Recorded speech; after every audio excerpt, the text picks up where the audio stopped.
Queridas amigas, queridos amigos, sejam bem-vindas e bem-vindos ao nosso seminário.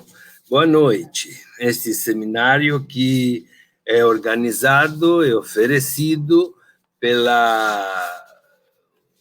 Centro de Formação e que vai ter a alegria de poder partilhar com vocês estas 3 noites. São noites de reflexão, são noites de oração, são noites em que nós nos encontraremos, mesmo que de maneira virtual, mas nos encontraremos na vontade de construir junto um mundo de paz, de irmandade, de justiça, de fraternidade, não é?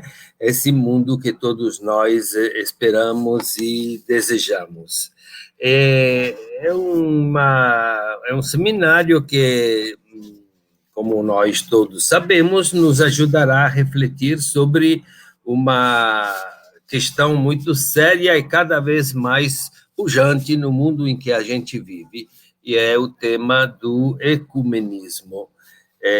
Antes de tudo, eu queria, porém, gastar 2 palavrinhas para quem não conhece e apresentar um pouco o Centro de Formação Terra do Sol, que nasceu a partir da iniciativa tomada no ano 2000 por um grupo de agentes e de voluntários aqui de Fortaleza, do Ceará e alguns também do Nordeste, em que começamos a formar e a editar a primeira edição, no ano de 2001, do curso de verão na Terra do Sol, e que, desde então, vem se desenvolvendo a cada ano, oferecendo a proposta de formação para animadores e de forma ecumênica, mas para poder justamente ajudar as pessoas a um relacionamento, a um compromisso, seja de um ponto de vista bíblico, teológico, espiritual e ecumênico, né, para poder construir este mundo que todos nós desejamos. É a partir de 2004, portanto, a nascer da necessidade de dar uma configuração jurídica ao nosso curso de verão, nasceu o Centro de Formação Terra do Sol, que tem como finalidade a formação, oferecer instrumentos de formação para animadoras, animadores que são engajados na vida social, na vida comunitária, na vida política, para poder ter uma formação bíblico-teológica, sociológica, humanitária, e poder, assim, se fortalecer cada vez mais neste trabalho que nem sempre é tão fácil e nem tão simples. Por isso que, dentro desse tempo de pandemia, nessas 3 noites, estaremos aqui oferecendo a possibilidade de partilhar e de participar a esse nosso seminário. É um seminário que é organizado a partir de 3 noites, né? E a gente escolheu de seguir o mesmo esquema daquilo que já é consagrado há muitos anos, inclusive pelas campanhas da fraternidade, né? Ver, julgar e agir. Então, essa noite, depois vou explicar um pouco melhor, nós seguiremos o esquema do ver, amanhã do julgar e na terceira noite do agir. E esta noite, a primeira noite que nós nos encontramos, espero que tudo possa dar certo, seja nas questões técnicas, né, com a ajuda de João Augusto e da Ana Clara, secretária e tesoureiro do Centro de Formação Terra do Sol, e que possa dar certo também pela nossa participação, interação e ajuda, né? Portanto, iniciando essa nossa primeira noite do seminário, eu passo a palavra agora, a ação, né, para a gente se colocar dentro de um clima de reflexão, de oração, para organizar a mística, um pouco o momento de mística inicial, para a Conceição, a nossa querida amiga e secretária do Centro de Formação Terra do Sol. Vai lá, Conceição, então. É o momento da realização da mística do nosso primeiro encontro. Boa noite a todos e todas. Os discípulos de Emaús nos vão acompanhar nessas noites, e nesse momento eu convido para que cada um e cada uma coloque-se a caminho. E vamos fechando os olhos, respirando, sentindo a presença do Deus Pai e Mãe, do Deus ecumênico, e colocando-se a caminho, assim como os discípulos de Emaús. E nesse colocar-se a caminho, a gente vai encontrando com diversas igrejas cristãs, igrejas que estão juntas, encontrando pessoas, e a gente vai acolhendo, a gente vai abraçando, a gente vai acolhendo da melhor forma, trazendo essas pessoas de outras religiões para pertinho. E a gente vai dizer para essa pessoa que é muito bom contar com ela, muita luz. Podemos repetir o mantra que vamos cantar daqui a pouquinho, que a luz se faça, e a essa terra cure, força, coragem, vitória no amor.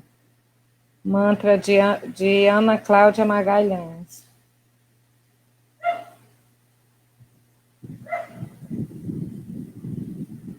Vamos sentindo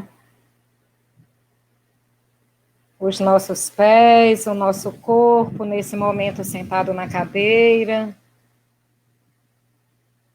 respirando, sentindo a presença divina em nós, através da respiração, que nesse tempo de pandemia é tão necessária.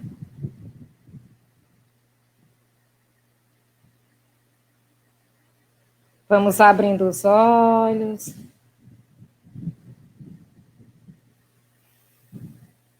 E a gente vai fazer um movimento com o mantra, que vai ser levantando as mãos,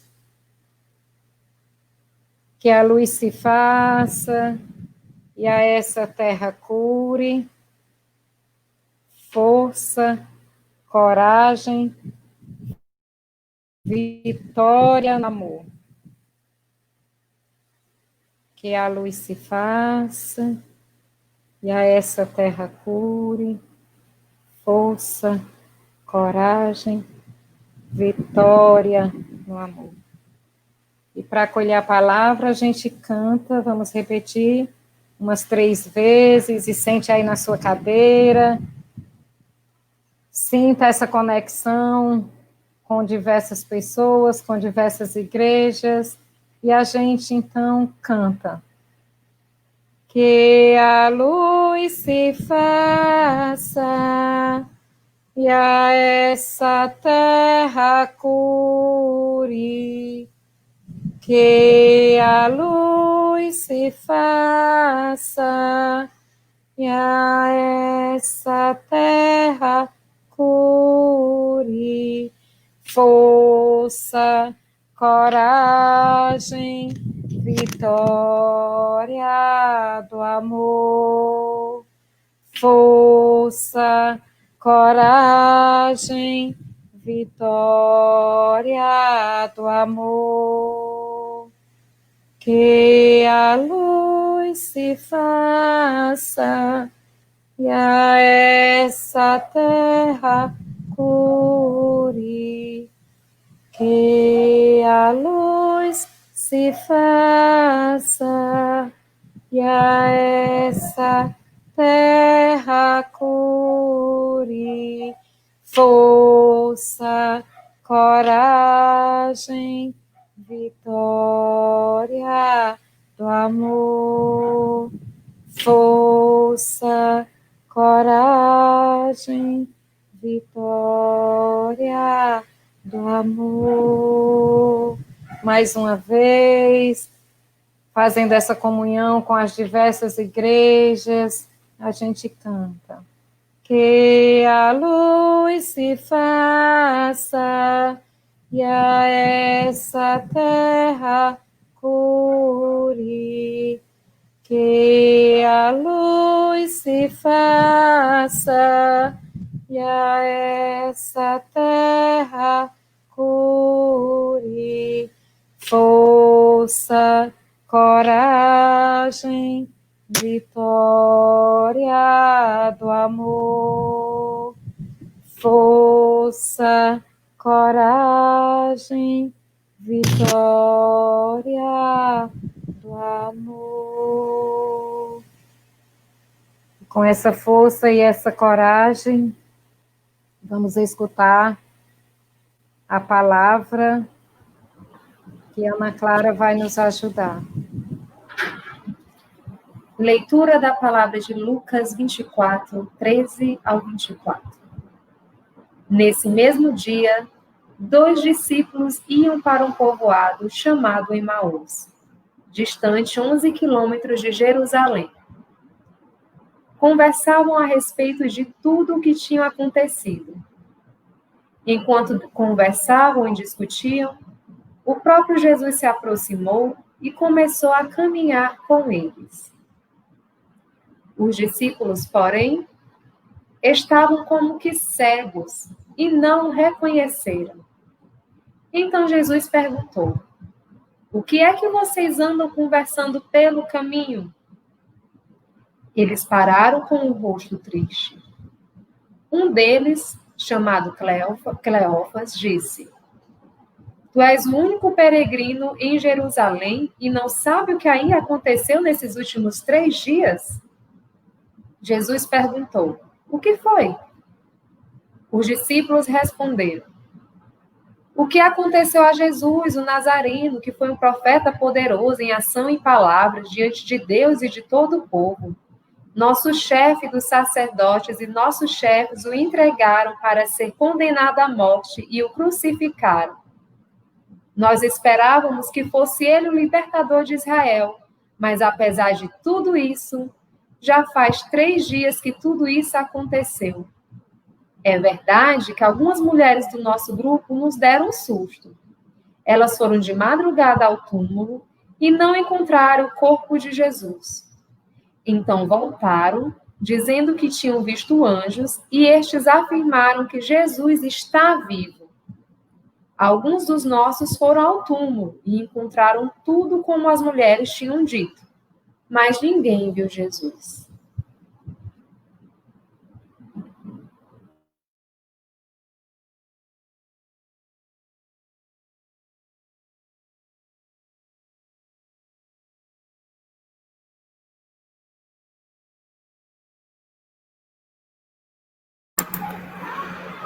Pronto, com essa primeira parte desta narração muito bonita dos discípulos de Emaús, nós estamos à procura, estamos caminhando, estamos nos colocando na errança, estamos colocando a nossa vida como a vida de Abraão, como a vida dos discípulos de Emaús, como a vida de tantas e tantos que ao longo da história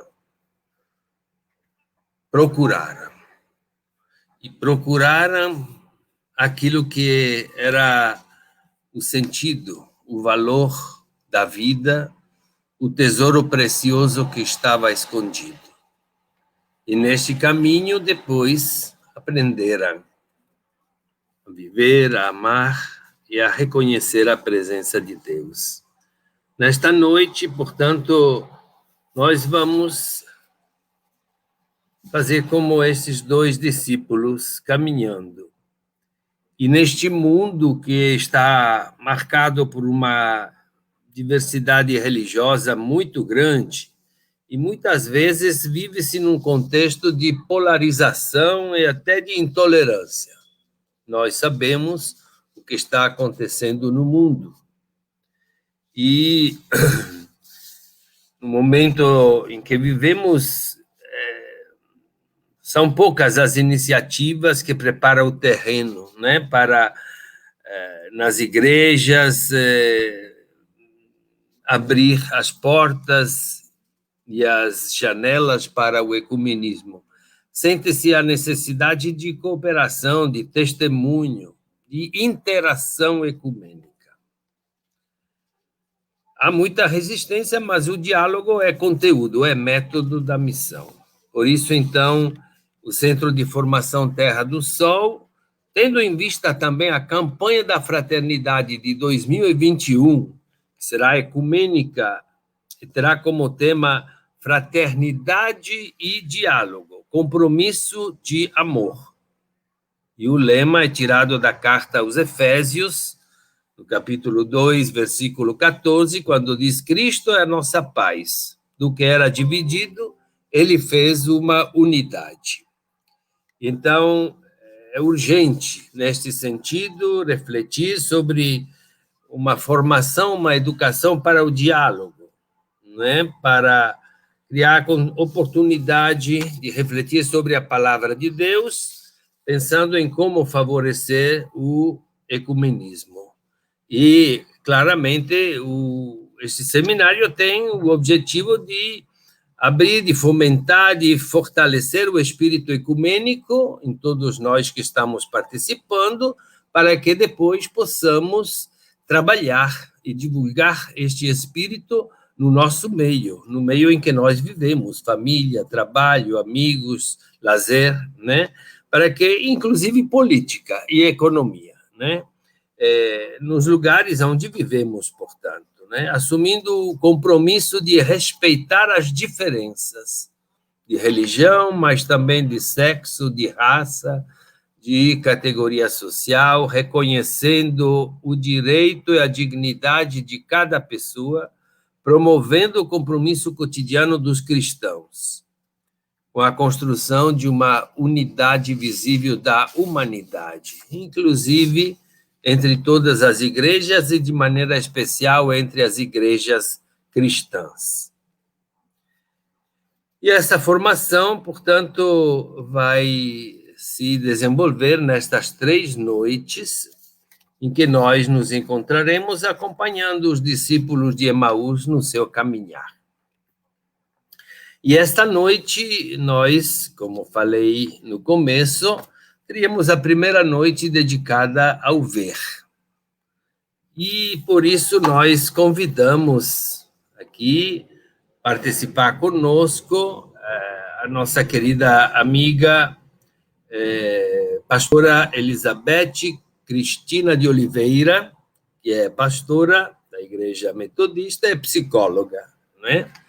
E vi que chegou também o nosso querido amigo, pastor Mardes, que é da Igreja Betesda. Seja bem-vindo, Mardes, entre nós também, nesta noite.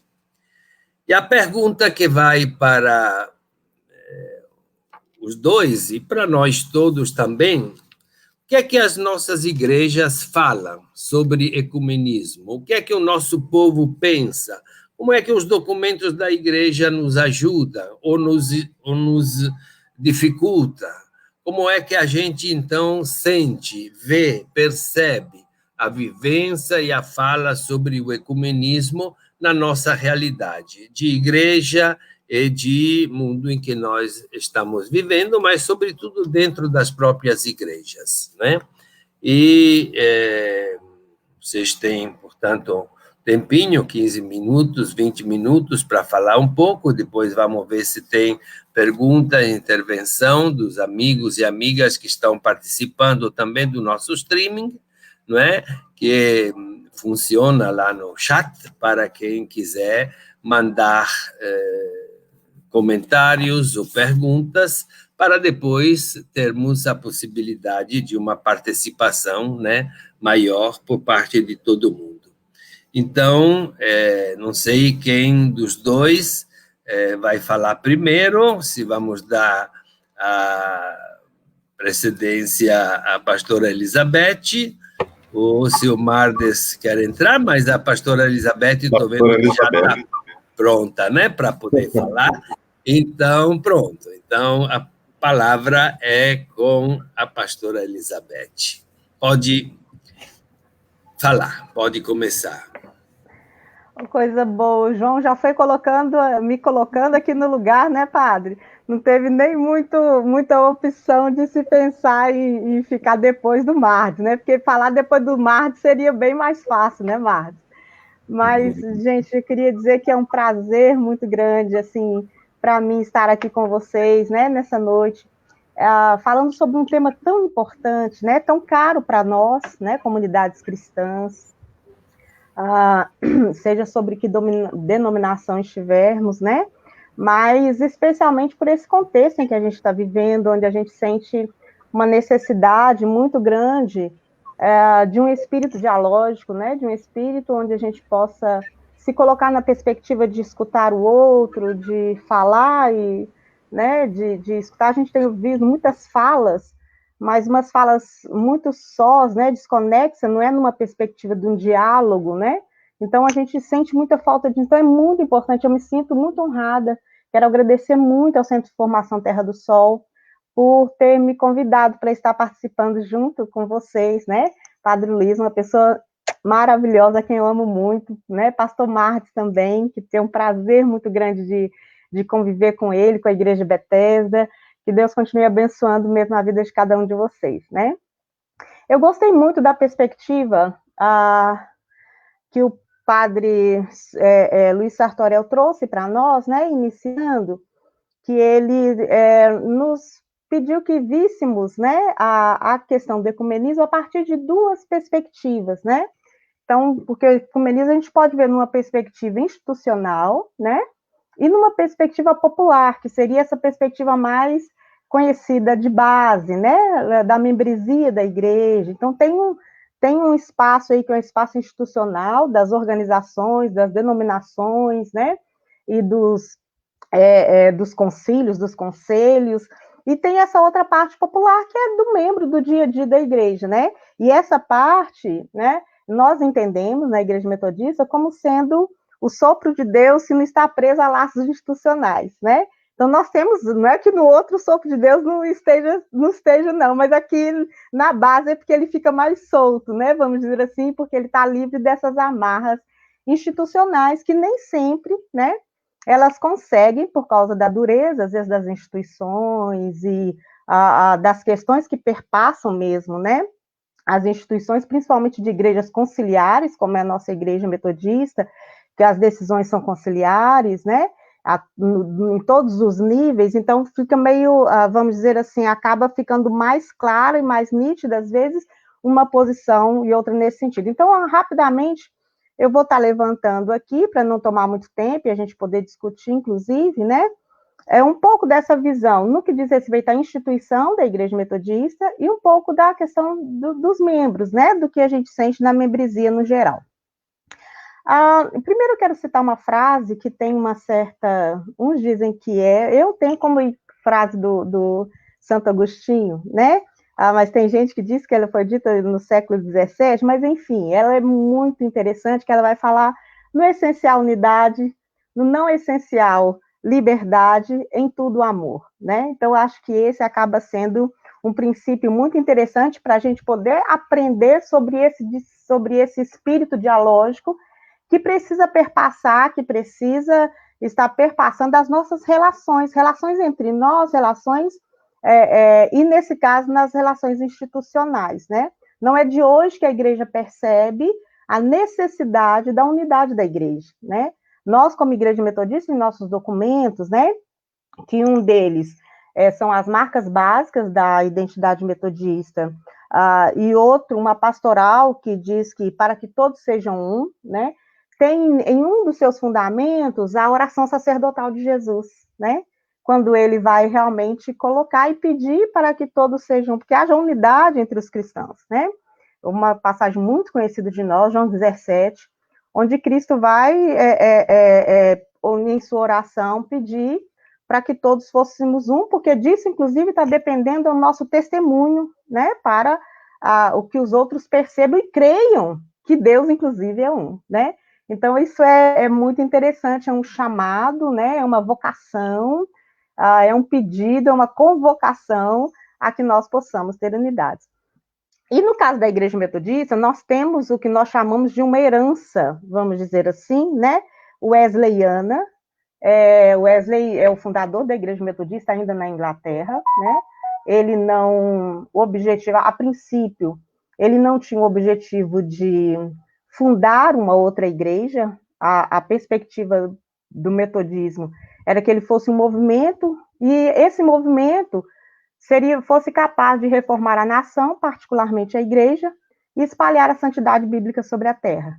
Então, na verdade, a Igreja Metodista só veio a ser igreja mesmo quando ela foi para os Estados Unidos, né?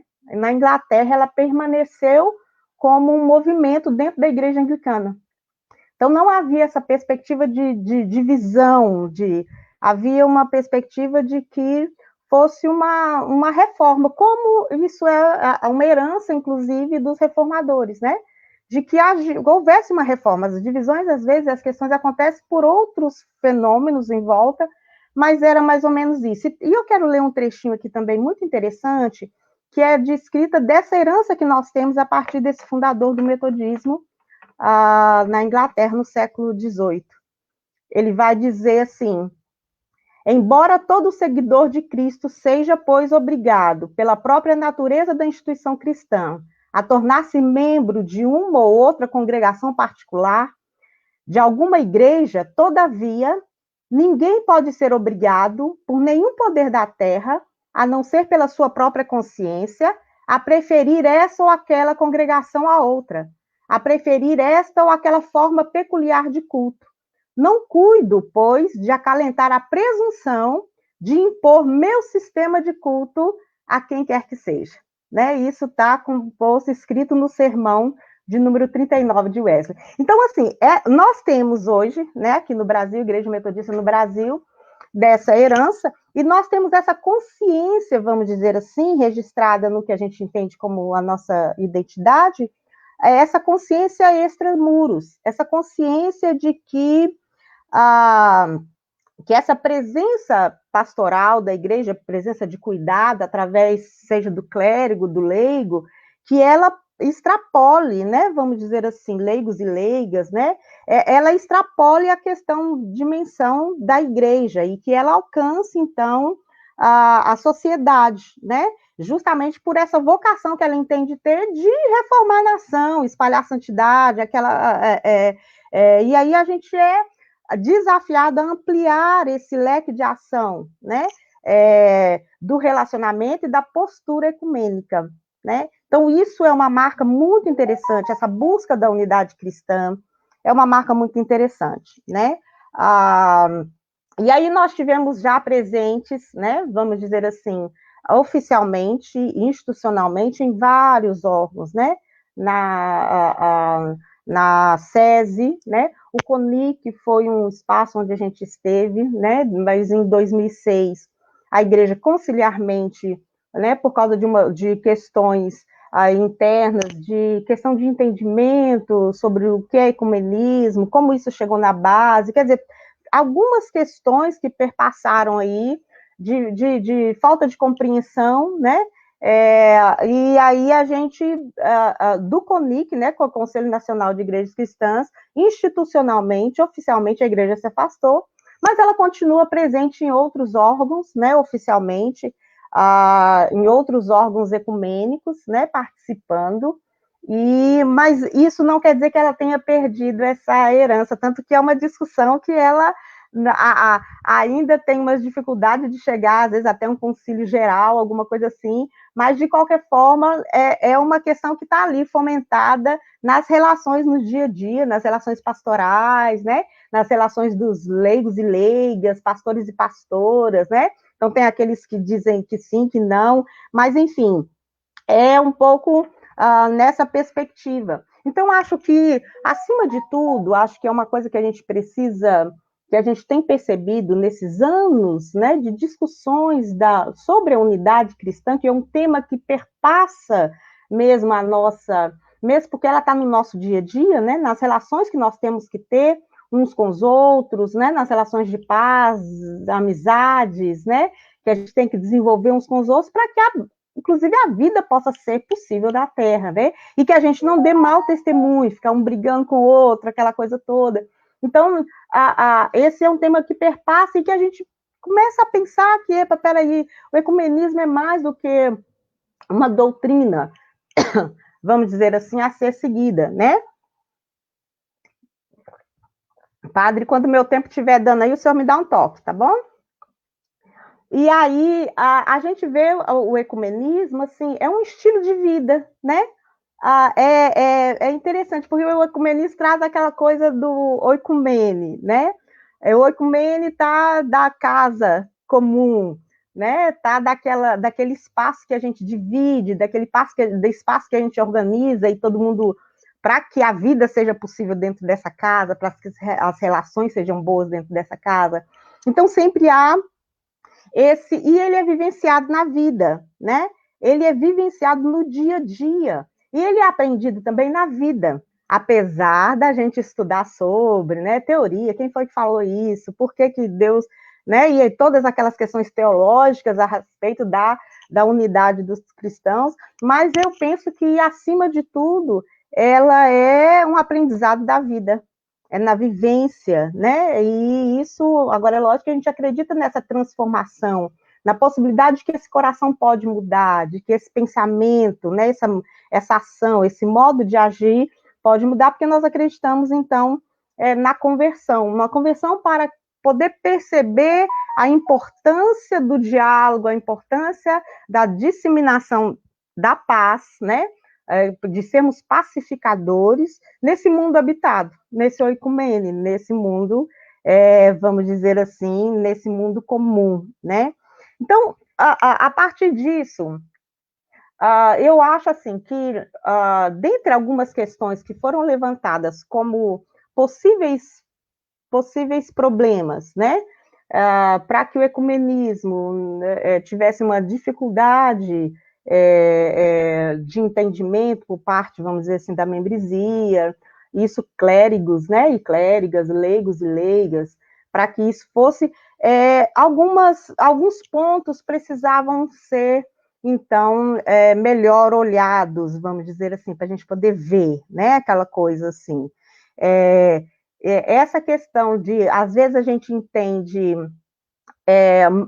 mal, né, a questão da divisão e da diversidade, né, a diversidade é importantíssima, ela é positivíssima, né, nós realmente não somos iguais, né, nós somos diferentes, nós temos percebido isso, né, não só na questão religiosa, mas gênero, né, culturalmente, nós somos diferentes, mas essa diferença, ela não pode abrir espaço para divisão, né, então dá a impressão de que nós somos divididos porque nós somos diferentes, né, não, mas a gente precisa conversar, e talvez esse seja um ponto para a gente poder levantar a questão quando a gente vai tratar a questão do ecumenismo, né? Estabelecer parâmetros, né? A gente está tendo muita dificuldade com a pluralidade, é o que a gente está vendo aí nos nossos, né, nos nossos dias, inclusive a nossa política, vamos dizer assim, a organização da polis hoje tem passado muito por isso, né?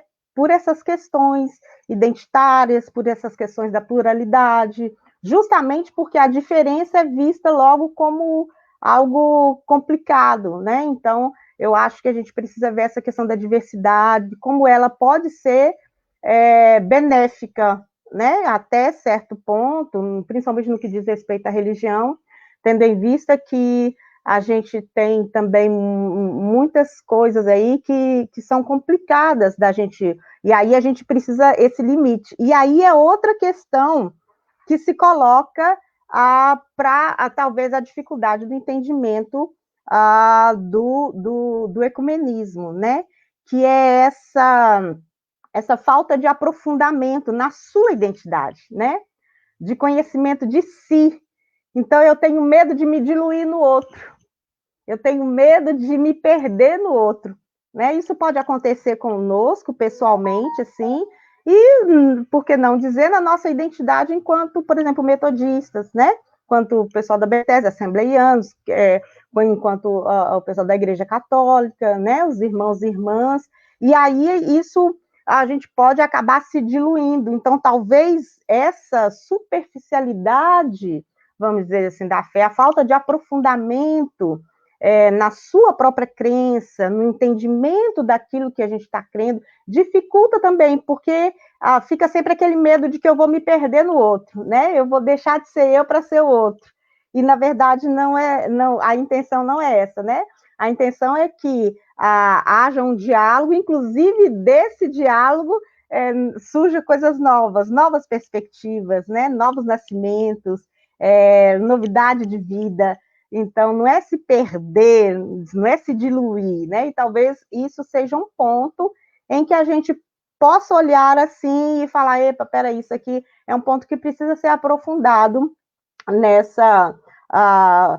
porque no cotidiano, esse medo do outro faz com que a gente seja realmente exclusivista e sectarista, né? Então, o sectarismo invade a nossa vida e esse medo do outro faz com que eu empurre ele e às vezes classifique como a gente classifica, né? Por exemplo, aqui nós estamos falando essencialmente de igrejas cristãs, mas nós temos tido muitas questões, por exemplo, com outras religiões, inclusive, né, de matriz africana, que às vezes sofrem muito, inclusive agressões, né? Por quê? Porque eu quero expulsar o outro, né? E já classificamos ainda que o outro é do demônio, então fica aquela coisa assim, né? Segregada, exclusivista, né? E por quê? Porque eu tenho medo de me diluir e ficar uma só igreja. Mas como é que eu vou ser uma só igreja com aquele que pensa diferente, que acredita daquele jeito, que ele ora, um ora, outro reza. Então, assim, são questões que estão, assim, muito na superficialidade, falta de aprofundamento, mas são realidades que estão postas, né? Que estão aí, estão postas, e que a gente tem que, de alguma forma, como igreja cristã, dar conta disso, tentar promover de alguma forma o diálogo, tentar promover o aprofundamento, para que a gente possa caminhar mais numa perspectiva ecumênica, vamos dizer assim, né, numa perspectiva de diálogo, numa postura dialógica, né, a qual exige muita maturidade, né, exige muita maturidade, vai exigir de nós essa maturidade, porque os benefícios são muito interessantes também, né? Quem participa, por exemplo, né? Tem aquele que às vezes por medo ele nem vai, né? Por medo ele já se coloca contra, não, porque a igreja está dizendo isso, porque a igreja católica diz isso, porque a metodista é assim, porque a Bethesda é assim, não, porque o Ricardo Gondim, né? Não tem, e aquela confusão toda, e a gente já se coloca logo, né? Não se abre para esse diálogo. Mas aqueles que se abrem para o diálogo, né? Eles realmente veem e podem presenciar e experimentar, vamos dizer assim, esse enriquecimento da sua própria tradição, né? Então, a sua tradição cristã, a sua tradição religiosa, ela é enriquecida com esse, vamos dizer, encontro, né? Com essa perspectiva de encontrar essa perspectiva dialógica. Então, nós temos realmente essas dificuldades postas diante de nós, né? O individualismo está aí, o medo, né? O medo das pessoas, o medo, o sectarismo, as igrejas, né? Que às vezes se levantam realmente para se propagarem como né? Vamos dizer assim, as igrejas certas, né? Infelizmente, isso também é uma questão que tem no nosso meio, que é justamente essa coisa do sectarismo, né? Que está presente, não é de hoje na igreja cristã e em tantas outras, essa coisa de dizer, não, a minha igreja é que está certa, a minha fé é que está certa, né? E aí eu acho que a igreja metodista, mesmo com todos os entraves, né? Mesmo com todas as questões que têm sido colocadas, ainda permanece essa herança, vamos dizer assim, dialógica, né? E ela tenta, de alguma forma, nos espaços que lhe é possível, né? Vamos dizer assim, nos espaços aí, vamos dizer assim, nos não institucionais, né? Nos espaços populares, né? E também institucionais, porque tem alguns espaços ainda que ela com certeza participa, né? Como esse Centro de Formação Terra do Sol, é um prazer para mim estar aqui. E aí a gente vai tentando, de alguma forma, manter essa chama acesa, né? Manter essa chama acesa, mas a gente há que se, vamos dizer assim, verificar, né? E constatar realmente que ainda há muita dificuldade, né? Para que o ecumenismo, para que essa disposição dialógica ela seja estabelecida realmente no nosso meio, né? O sectarismo, a segregação, ainda é parte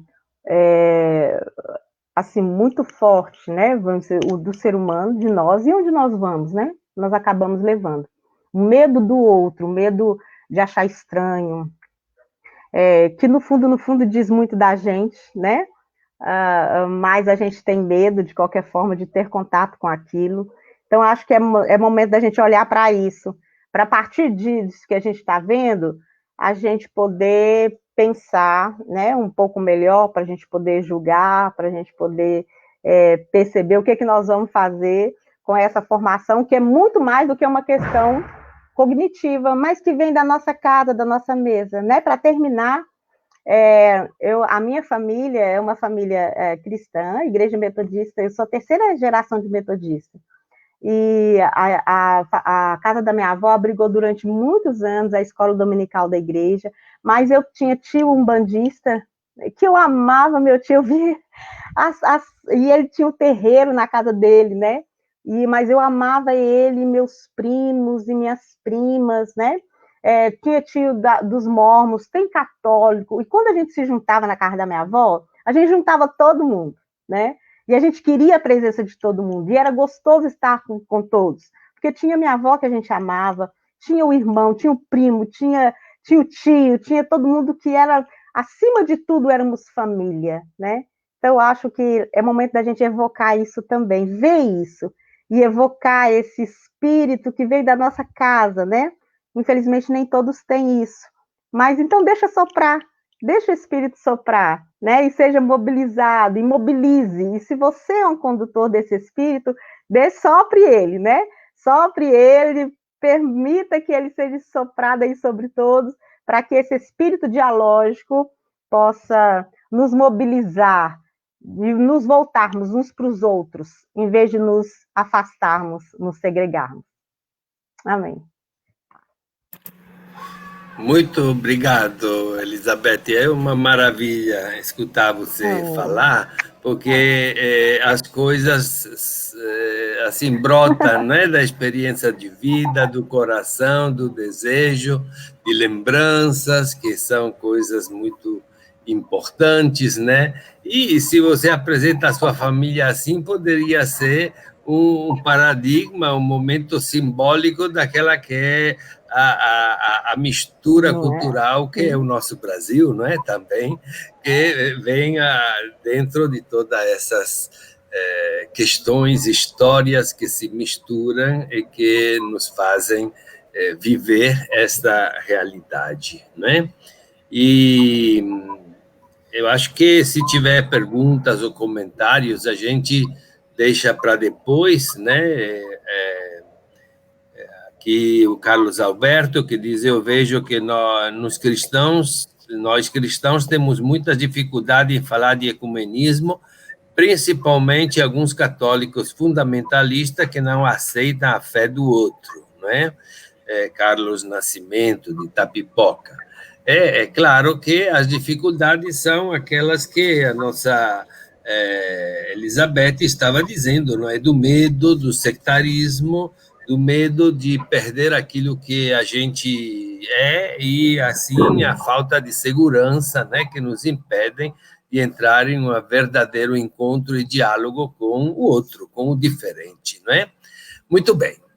Então, muito obrigado por enquanto, mas você fica, né, entre nós aqui nesse live, né, nesse e vamos dar a palavra agora ao pastor Mardes. Seja bem-vindos, como eu não lhe dei as boas-vindas no começo, né?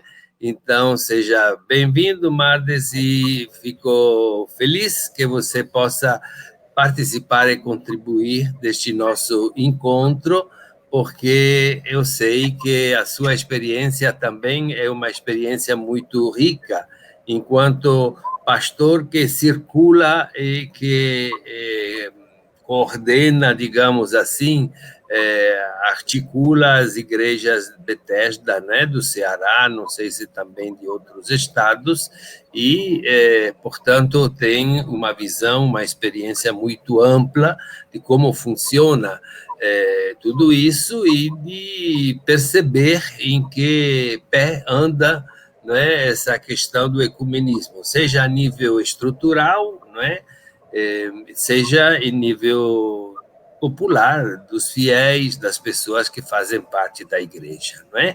Então, tenha a palavra e seja bem-vindo. Gente, boa noite. Eu quero agradecer aqui o convite do Centro de Formação Terra do Sol, pela oportunidade de estar aqui dialogando, participando dessa live, juntamente com o meu amigo querido, Padre Sartorel, e a minha amiga querida, Pastora Elizabeth. Prazer rever vocês. Saudade de vocês, saudade de dar um abraço em vocês, viu? Faz tempo que a pandemia, infelizmente, tem causado esse distanciamento, a gente acaba não podendo se ver com tanta frequência, a não ser se encontrando pela mídia, né? Obrigado pelo privilégio, obrigado ao pessoal do Centro de Formação, um abraço em vocês. Deus abençoe, o pessoal que está conectado com a gente também. Me sinto, de fato, muito honrado com esse convite.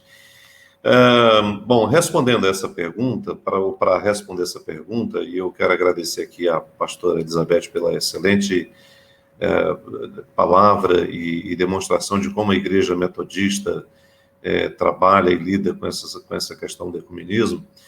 Nós, na Bethesda, ao contrário de igrejas onde a presença institucional é muito forte, na Bethesda a presença institucional não é muito forte, porque, historicamente, nós optamos por sermos uma igreja muito mais de relacionamentos do que valorizar muito mais a questão de relacionamentos do que a institucional, do que a dimensão institucional. É claro que isso também não é muito fácil, não, porque, no final das contas, o preço que a gente paga por isso acaba sendo muito alto, muito, muito pesado, muito difícil, né?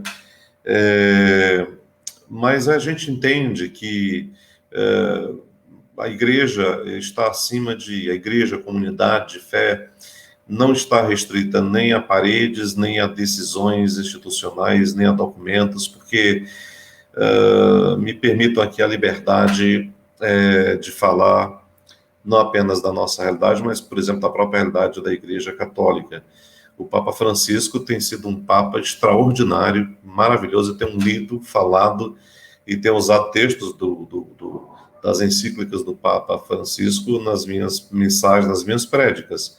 Mas ainda dentro da própria Igreja Católica, redutos fechadíssimos que não aceitam, por exemplo, a palavra do próprio Papa Francisco, mesmo as suas encíclicas, que são palavra oficial da própria Igreja, né?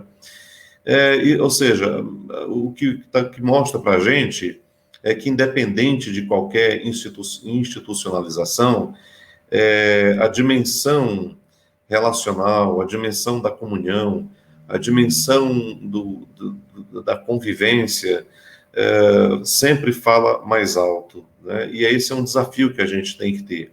Eu não desprezo a dimensão institucional de forma nenhuma, né? E quando eu falo a dimensão institucional, eu não me refiro a um CNPJ, não. Eu me refiro a que a igreja precisa ter posicionamentos claros, definidos e documentados. Eu acho que isso é importantíssimo. E, nesse sentido, Preciso dizer para vocês que nós, na Bethesda, ainda temos muito a melhorar, sendo muito claro, muito objetivo com vocês aqui. Nós precisamos realmente melhorar muito essa dimensão. Em nome de valorizar a nossa convivência, uma igreja sem tanto peso institucional, nós acabamos ignorando também algumas dimensões institucionais que são realmente muito, muito caras e muito preciosas para a própria igreja. Como é que a gente lida com essas dimensões? A gente lida de forma pastoral, né? A gente tem lidado de forma pastoral. Todas as dimensões, inclusive a dimensão do ecumenismo. A gente tenta buscar caminhos que possam facilitar o diálogo interreligioso. E isso tem custado caro para a gente. É claro que, para chegar a esse ponto, na Bethesda, nós precisamos primeiro, porque eu lembro agora do padre Júnior Aquino, um grande amigo meu também, muito querido, e a gente conversando outro dia, ele falou assim, as igrejas protestantes, e ele é um estudioso, né, um doutor em teologia, uma pessoa extraordinária, ele diz, ao contrário da gente, católicos, ele falou assim, as igrejas protestantes valorizam muito uma interpretação bíblica e às vezes muito mais literalista, né? Tem que estar provado, tem que estar ali no texto, ou seja, a questão teológica para a gente é uma questão muito séria. Qualquer que sejam os caminhos que a gente tem que tomar na vida, na igreja, a primeira coisa que tem que fazer é desconstruir, se é coisa nova, é desconstruir uma construção teológica para estabelecer uma nova. Isso é muito difícil, porque as pessoas se prendem, como a pastora Elizabeth estava falando há pouco, as pessoas se prendem a interpretações da Bíblia e se prendem a comportamentos que supõem ser comportamentos cristãos, bíblicos, mas na verdade são pura tradição. E tudo que a gente faz, tudo que a gente tem que fazer na igreja evangélica, na Bethesda, eu estou falando no caso da Bethesda particularmente, a gente tem que desconstruir para apresentar um novo paradigma. E toda desconstrução de paradigma para a construção de um novo é sempre muito traumático. É muito difícil lutar contra uma cultura, né? Sobretudo uma cultura religiosa. De forma pastoral, a gente, e obviamente não apenas pastoral, mas teológica, a gente tem, na Bethesda, estudado, lido, nesses últimos 20 anos na Bethesda, graças ao pastor Ricardo Gondim, que a pastora Elizabeth também citou ainda há pouco, nossa bibliografia, ela migrou, ela deixou de ser exclusivista de teólogos evangélicos, protestantes, americanos ou europeus e mais americanos, para teólogos não evangélicos, teólogos católicos, europeus, sul-americanos, e isso deu uma mudança radical na nossa forma de compreender a Bíblia, de compreender o Evangelho e compreender o mundo. Uma das coisas que aconteceu com a gente, a partir da leitura de teólogos, inclusive teólogos judeus também, né? Posso citar aqui, por exemplo, o Harold Kushner, que é um rabino extraordinário, que influenciou muito a nossa perspectiva teológica, com livros, inclusive, que aparentemente parecem até serem livros de autoajuda, mas não são. Como, por exemplo, o quanto é preciso ser bom, quando coisas ruins acontecem a pessoas boas, e dentre outros, né? São livros extraordinários. Todos os livros do rabino Harold Kushner abordam uma ótica bíblica e do Velho Testamento, a partir do Velho Testamento, para uma dimensão humanista, que é simplesmente extraordinária. Também posso citar Jonathan Sacks, que faleceu, inclusive, há cerca de 10 dias aproximadamente, que era rabino lá na Inglaterra, um escritor extraordinário, que escreveu livros como Cura para um Mundo Fraturado, A Dignidade da Diferença. Era um rabino que tinha um amplo diálogo interreligioso com o mundo, não apenas cristão, mas não cristão, já porque ele era rabino, né? Com várias religiões do mundo todo. Então, era uma pessoa, assim, realmente extraordinária, era um teólogo fabuloso, uma pessoa que contribuiu muito para a nossa fé. Mas também eu posso citar, por exemplo, François Varillon, que é um teólogo católico e que jesuíta, francês, e que incentivou muito, a partir da sua leitura, dos seus livros, como A Alegria de Crer, A Alegria de Viver, e que ajudou e abençoou muito a nossa vida, a nossa caminhada, e até hoje nós temos bebido muito da fonte dele, Dominique Morin, Paul de Vokimov, e dentre tantos outros que realmente... E posso citar também os brasileiros, como o próprio Leonardo Boff, ou Gustavo Gutierrez, dentre outros. Então, todos esses teólogos realmente contribuíram muito com a nossa mudança, a nossa reflexão e com a nossa mudança de comportamento, porque nós passamos, então, de um paradigma exclusivista da fé, ou seja, nós acreditamos que nós temos a palavra da salvação, só nós, os outros estão errados, para a dimensão de que nós não temos a palavra da salvação e que nós não somos e que nem o cristianismo é a única revelação de Deus. Então, com essas mudanças de paradigma, imagine vocês o que é que a gente passou, o que é que a igreja passou. Passamos por rupturas, a igreja Bethesda chegou a ter mais de 100 igrejas no Brasil.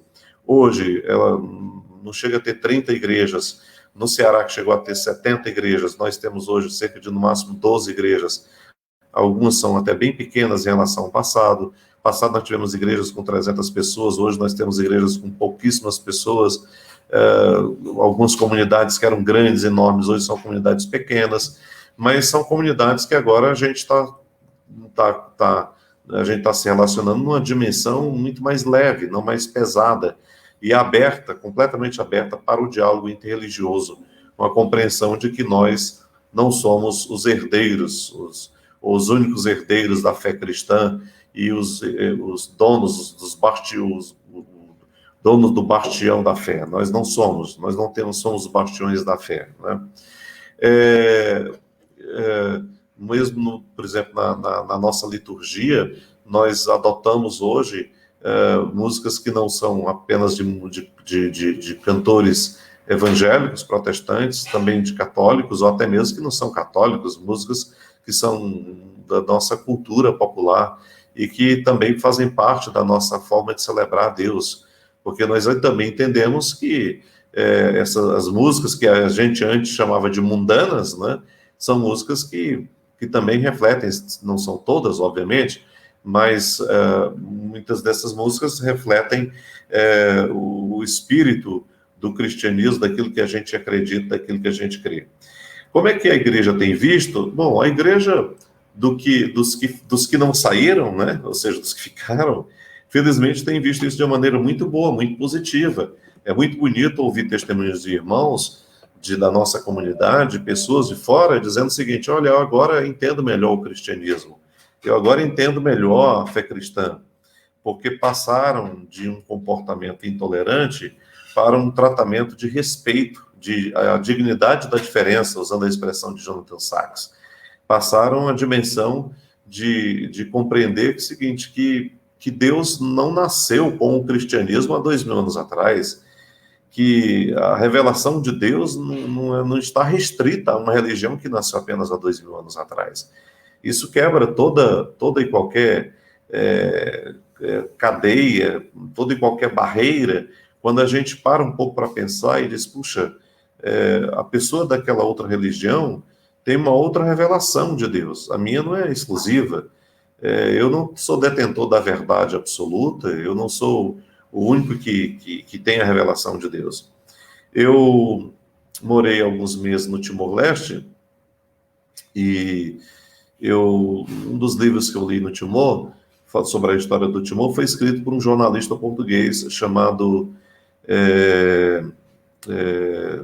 agora está me dando um branco, chama Madre Cacau, Madre Cacau, Mãe Cacau, que quer dizer que o Timor era muito rico em cacau e também madeiras nobres, né? O Timor foi uma colônia portuguesa lá na Ásia, e depois de 400 anos de colonização portuguesa, mais de 400, se tornou, então, a colônia foi invadida pela Indonésia e foi invadida por portuguesa, depois foi invadida pela Indonésia e finalmente hoje é uma nação livre, né, convivendo com todos os seus dramas de mais de 500 anos de exploração. E nesse livro há uma entrevista do repórter com o bispo lá do país, que é um país católico, majoritariamente católico, e o repórter pergunta assim: quanto por cento o senhor acha do timorense, do povo do Timor, que é católico? Ele diz: eu suponho que 85%. E acabou que aquela pergunta era uma pegadinha, né? Era uma pegadinha do repórter. Porque o Timor, nesses processos de independência e de luta contra a Indonésia, muitos ficaram ao lado do dominador e muitos lutaram contra o dominador. Então, timorenses mataram timorenses. Calcula-se que tenha morrido, não se sabe o número exato, mas calcula-se entre 180 mil a 300 mil timorenses ao longo de pelo menos 25 anos de guerra.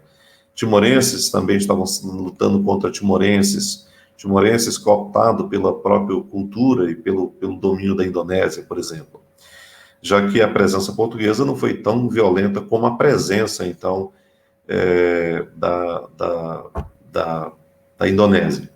E aí, quando ele falou assim, 85% mais ou menos são cristãos, católicos, o repórter então falou assim: bom, então quer dizer que foi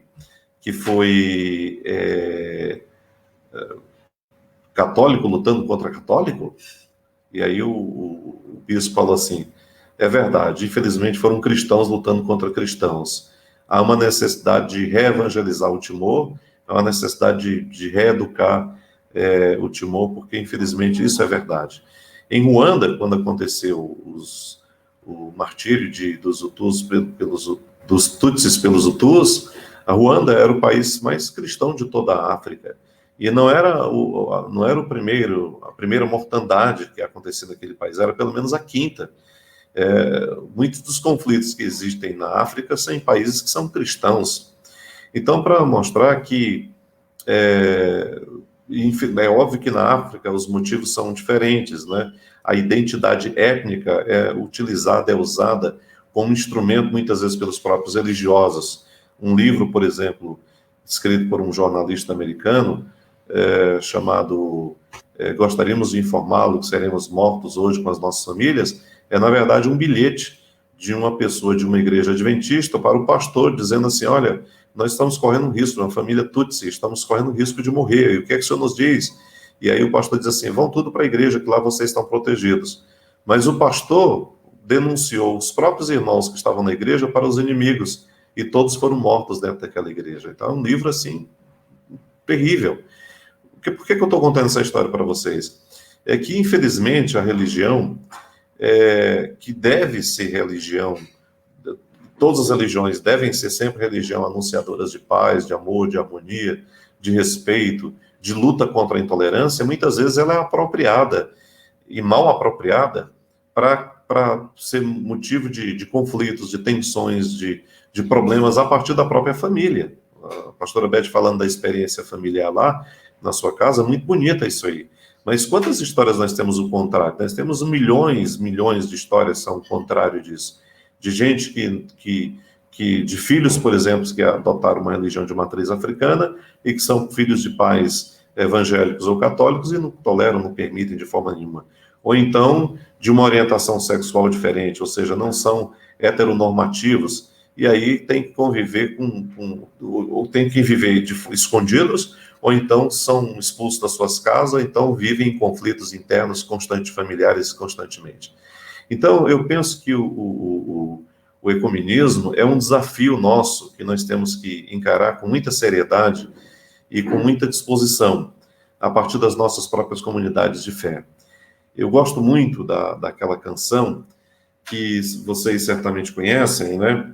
Que é cantada, inclusive, no CEBI e em outras comunidades, e eu acho que essa canção deve ser muito cantada em todos os lugares, em todos os ambientes religiosos, seja evangélicos ou católicos, que é do Padre Zezinho, que diz no tema da música Iguais: Tenho irmãos, tenho irmãs aos milhões, em outras religiões, pensamos diferente, oramos diferentes, louvamos diferente, mas numa coisa nós somos iguais. Buscamos o mesmo Deus, amamos o mesmo Pai, queremos o mesmo céu, choramos os mesmos ais. É exatamente isso, né? Nós choramos os mesmos ais, sofremos a mesma dor que atinge o católico, atinge um evangélico protestante, atinge um de matriz africana, atinge todos. Porque eu acho que, para concluir aqui a minha palavra, eu acho que o ecumenismo tem que ser um desafio a ser vivido diariamente na nossa vida, porque o ecumenismo, e eu falo aqui do ecumenismo não numa dimensão institucional, mas numa dimensão, de fato, relacional, popular, de comunhão, né? De comunhão de ideias, de pensamentos, e citando aqui a frase que novamente, que a pastora Beth citou, falando, eu conheço como sendo de Philippe de Melanchthon, que dizia que unidade não é essencial, liberdade no que é duvidoso, e liberdade e amor em todas as coisas, né? Philippe de Melanchthon foi um parceiro de Lutero na Reforma. De fato, esse é o desafio, porque é o desafio de ser humano, né? É o desafio de ser humano. O ecumenismo é o caminho da humanidade, é o caminho que está posto diante de nós, que mostra a nossa humanidade. Se de fato nós somos humanos e conseguimos de fato nos relacionar, temos a capacidade de nos relacionar. E eu não vejo outro caminho que não seja esse, que é o caminho do respeito, não é da tolerância. Eu não gosto muito de usar essa expressão tolerância, que assim, eu te tolero. Não. É do respeito. E esse respeito como fruto do amor. Do amor. Nós temos amigos em comuns que são de religião de matriz africana, como, por exemplo, o Leno, a mãe Patrícia Matos,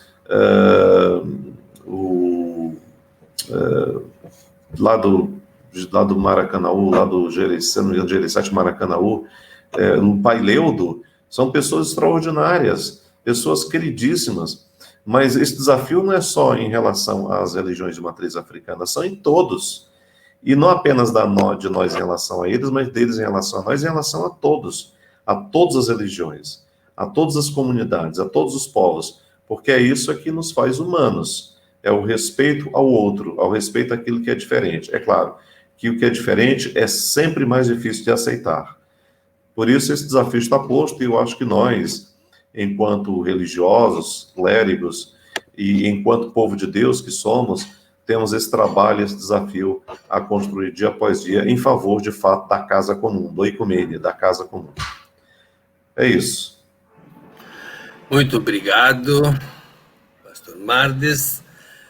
Você nos deu a possibilidade de voar pelo mundo, pela história, né? De perceber como, no fundo, o ecumenismo vai além nos seus conceitos mais amplos do que o diálogo entre as igrejas cristãs e até entre as religiões, porque o ecumenismo é o esforço de redescobrir a humanidade, né? A ótica humanista. Talvez seja por isso que o Papa Francisco, como você estava lembrando, tem mais, digamos assim, pessoas que lê, que medita, que pensa, né, sobre os seus próprios escritos, mais fora da igreja do que dentro da igreja, porque o Papa Francisco é justamente um homem que fala em nome da igreja, mas que fala ao mundo e para o mundo. Então, é o homem que semeia aquela disponibilidade, aquela boa vontade de querer construir, sim, dar a perspectiva de uma nova humanidade. Nestes dias, inclusive, está acontecendo, né, aquela famosa proposta de uma economia de Francisco, né, que é a economia onde ele tinha convidado os jovens economistas do mundo, são 2 ou 3 mil que responderam, né, e que em preparação depois a um encontro que foi adiado para o 2021 por causa da pandemia, está acontecendo de forma virtual nestes dias, né? E, mais do que as palavras, também os gestos, né? O fato de que ele foi receber inspiração e foi se encontrar com o Bartolomeu, o patriarca ortodoxo, né? O irmão Bartolomeu, e depois eu vou ter que ler aqui, porque não lembro este nome, né? Pelo grande imã Hamad Al-Tayeb, em Abu Dhabi, né? Onde justamente se encontraram no diálogo para pensar e propor dias de oração, cada um a partir do seu próprio ser, da sua própria tradição, mas que pudessem construir justamente essa relação nova que nos faz descobrir cada vez mais em profundidade a nossa humanidade. Se a gente olha também de um ponto de vista teológico, de um ponto de vista cristão, até Deus, agora não sei se estou dizendo coisas meia assim, mas até Deus, para se revelar como Deus, quis fazer a experiência da humanidade. Então, mais humanidade nós podemos e possamos viver e construir, mais perto da divindade nós chegaremos. Não é através das nuvens que se chega a Deus, mas é através da relação com as pessoas, não é? E com a construção e o descobrimento da humanidade que nós podemos experimentar a divindade. Eu acho que isso talvez seja uma maneira também de viver essa dimensão do ecumenismo, né? Porque é claro que na Igreja Católica tudo isso era muito longe, né? Houve uma divisão de águas com o Concílio Vaticano II, né? Nos anos 1965, 68, e depois com vários documentos de papas, Paulo VI até João Paulo II, mas o problema é que as bases, muitas vezes, as bases populares, né, do nosso povo, são ainda fechadas a um tipo de diálogo, de reconhecimento dos valores que o outro pode ter, e se vive mais no medo da diferença do que na construção em comum, usando e aproveitando das riquezas de todo mundo, né? E Jairo aqui do CEBI, né, que muita gente conhece, sem dúvida, manda mensagem dizendo: Gandhi dizia, eu seria cristão, sem dúvida, se os cristãos fossem 24 horas por dia. Parece que somos um empecilho, né? A construção do testemunho cristão. Talvez seja por causa disso que também, muitas vezes, as igrejas como instituição são muito mais preocupadas com a própria instituição do que com a construção, né, de um diálogo comum, de uma humanidade, de um ecumenismo que todos nós queremos e esperamos, né? E por isso que é um caminho longo, é um caminho difícil, eu percebo que muitas vezes, né, e até nas nossas pastorais, não é fácil. Eu lembro sempre, uma vez que fui celebrar missa numa paróquia, que não vou dizer logicamente qual, e era nos dias que o Papa Francisco tinha ido na Holanda para se encontrar, né, com representantes da igreja luterana. Eu citei isso na homilia como momento, né, na prédica, como momento de grande força no caminho do ecumenismo, mas depois da missa pularam em cima de mim, dizendo esse Papa vai botar a igreja no inferno, né? Porque vai fazer como Lutero. Então, é justamente um negócio desse tipo, o medo do diferente, o medo de perder aquilo que não se sabe bem o que é que se é, e muitas vezes a falta de preparação. Aqui estou vendo uma mensagem de Oraldina Rodrigues de Moura, que, se eu não estou errado, vem da Bahia, imagina só, Nós temos participantes que vêm da Bahia, de Santa Maria da Vitória, não é, Raudina? E diz assim: o ecumenismo é sinal de uma sociedade mais humana, onde reconhecemos que todos somos iguais. Aí que está, não é?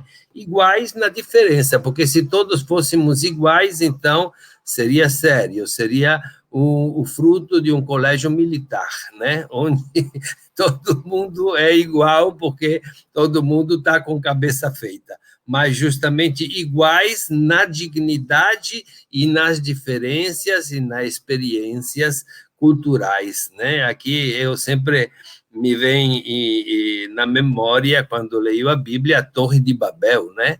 Deus deu as línguas diferentes. Nas igrejas, muitas vezes, isso se lia como uma punição de Deus. Não é, não. A punição de Deus é para o império que queria que todo mundo falasse inglês. Opa, desculpa, não é, naquela época o inglês ainda não existia, né? Era uma punição para o império que naquela época queria que todo mundo falasse babilonês, né? Mas cada povo, cada cultura tinha direito à sua língua e à sua cultura. E nisso Deus se manifesta amante das diferenças, que constrói uma fraternidade, né? O Pedro Lima aqui está dizendo: é possível vivenciar este ecumenismo sem romper com as instituições religiosas e suas ortodoxias doutrinárias? O que é que vocês acham?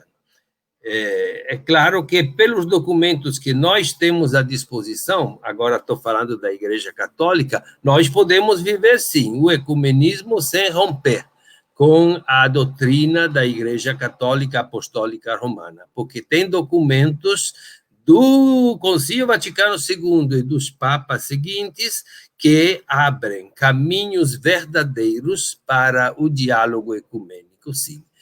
Porque viver o ecumenismo não significa se tornar uma igreja só, significa conviver a partir das próprias experiências com o objetivo comum de construir humanidade para poder encontrar e conhecer melhor o nosso Deus, que é comum, né?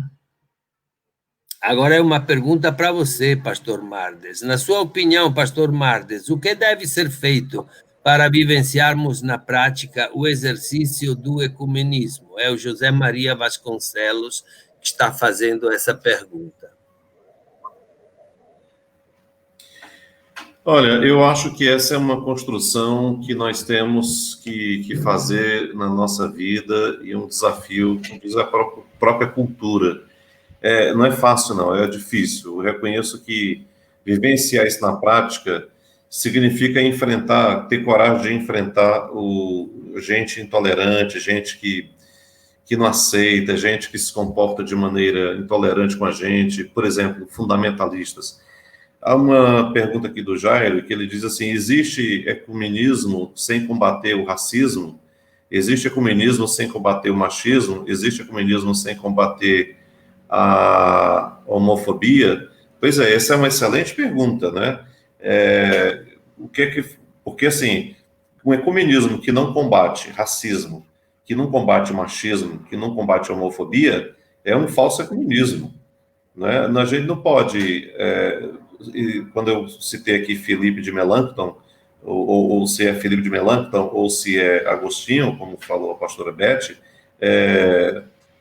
liberdade no que é duvidoso, unidade no essencial, liberdade no que é duvidoso e amor em todas as coisas. O que não pode ser duvidoso são as causas que nivelam a gente por cima e não por baixo. O que não pode ser duvidoso são causas humanistas e humanitárias em favor da vida.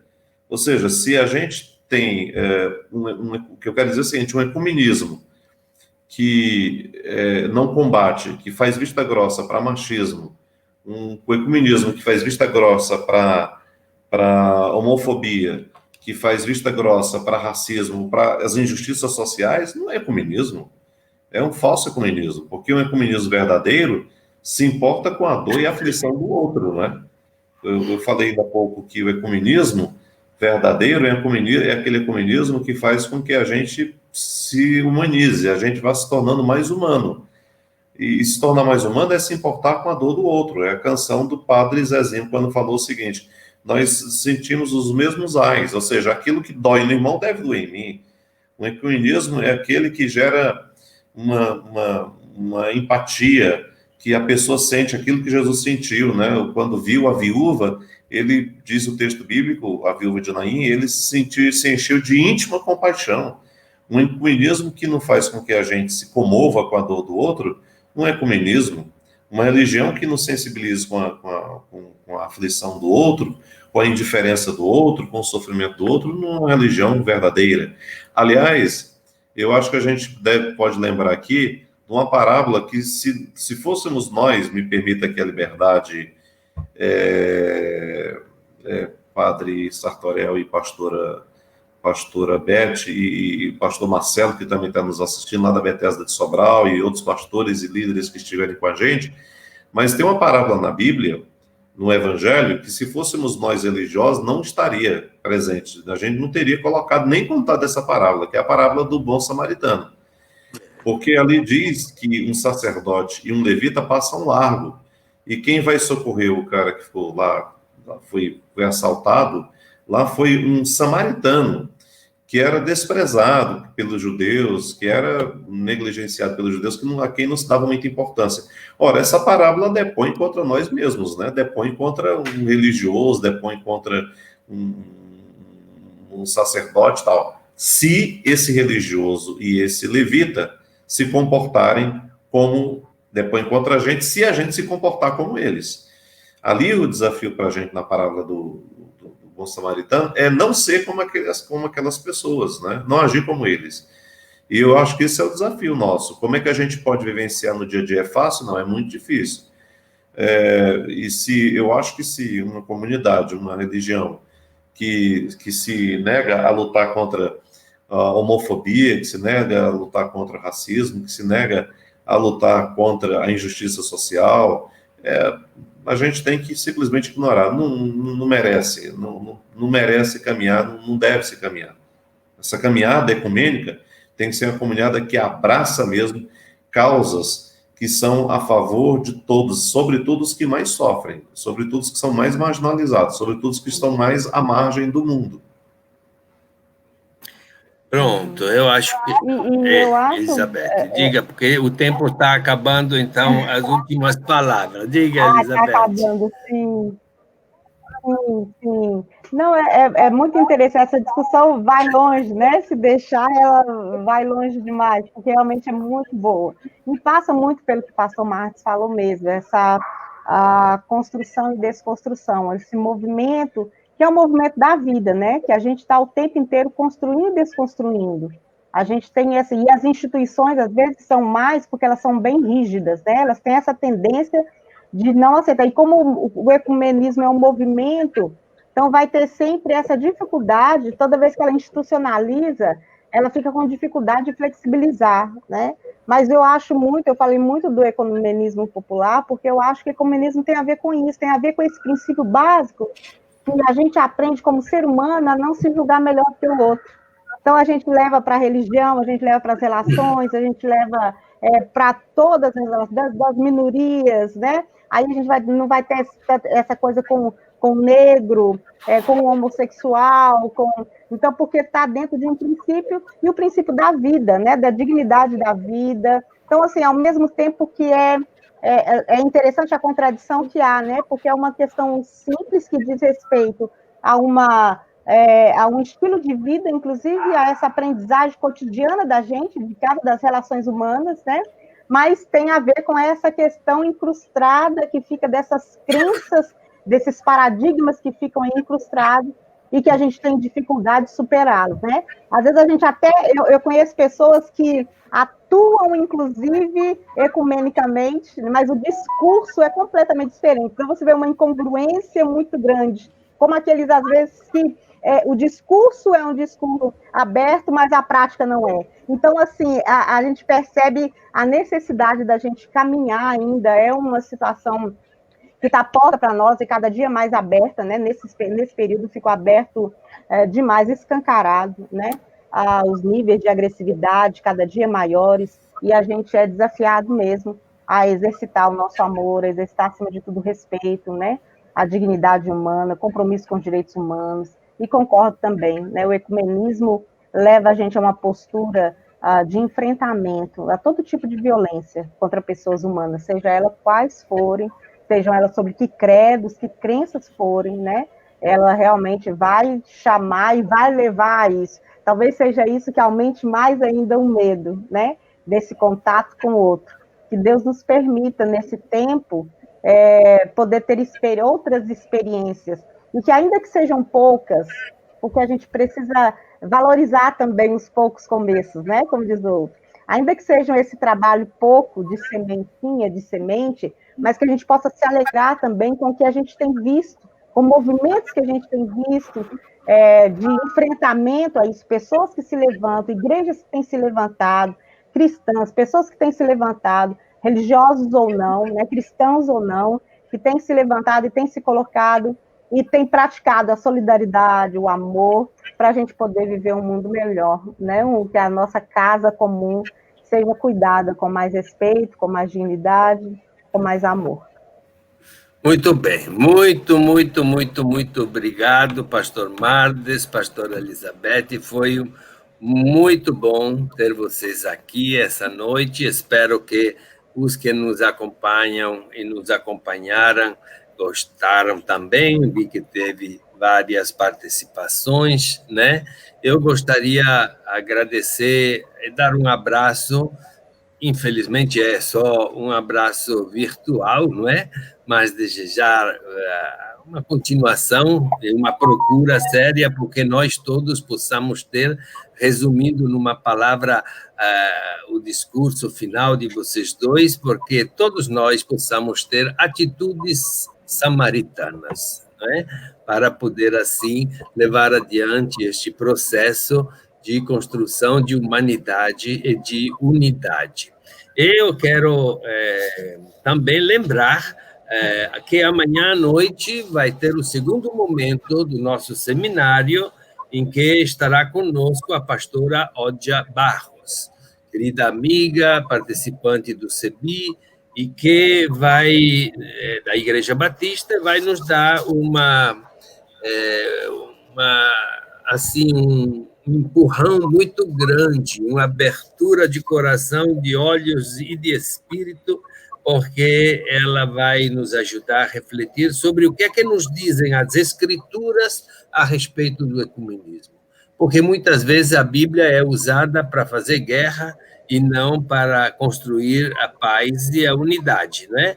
Então, agora está na hora também de refletir sobre a palavra de Deus vista com uma ótica que seja uma ótica verdadeira, a partir de uma realidade que nós estamos vivendo e a qual Deus nos chama a transformar, né? Portanto, dentro da ótica ecumênica, o que as Escrituras nos dizem a respeito e como nos abrem para o ecumenismo, né? Então, muito obrigado, nosso abraço, e vamos agora dar a palavra para o momento orante final, que vai ser um momento musical, não é? Ana Clara, João Augusto, é com vocês.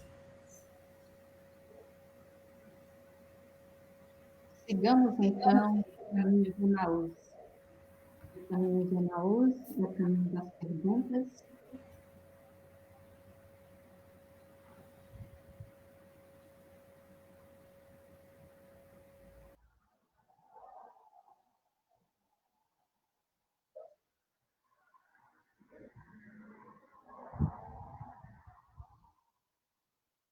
Repleta de uma experiência de amor e um amor de companhia. Hoje nós vamos fazer a primeira parte desta canção e vamos seguir o caminho até amanhã, e amanhã faremos a segunda parte.